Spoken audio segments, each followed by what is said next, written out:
This is a poem that I wrote called Spring's Gift, because Rabi-Ul-Awwal originally was in spring, and so this is my zakat, inshallah. I envy the sand that met his feet.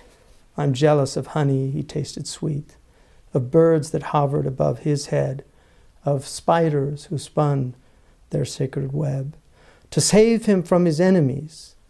I envy clouds formed from the seas that gave him cover from the heat, of a sun whose light could not compete with his, whose face did shine so bright that all was clear in blinding night.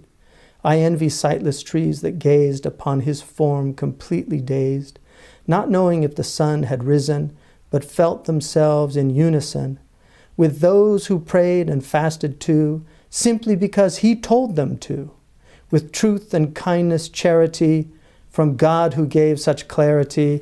His mercy comes in one he sent to mold our hearts more heaven bent. I envy all there at his side who watched the turning of the tide as truth prevailed and falsehood fled and hope restored life to the dead. Men and women through him found grace to seek together God's noble face. I envy the cup that gave him drink, his thoughts that helped us all to think, to be one thought that passed his mind, inspiring him to act so kind.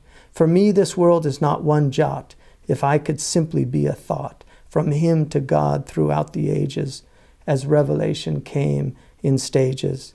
I pity all who think it odd to hear him say there is one God, or he was sent by God to men to hone their spirit's acumen. It's pride that blinds us from the sight, that helps good men to see his light.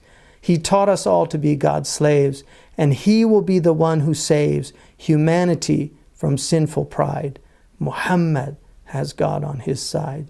So on this day, be blessed and sing, for he was born to grace our spring with lilies, flowers, life's rebirth, in a dome of green like his on earth.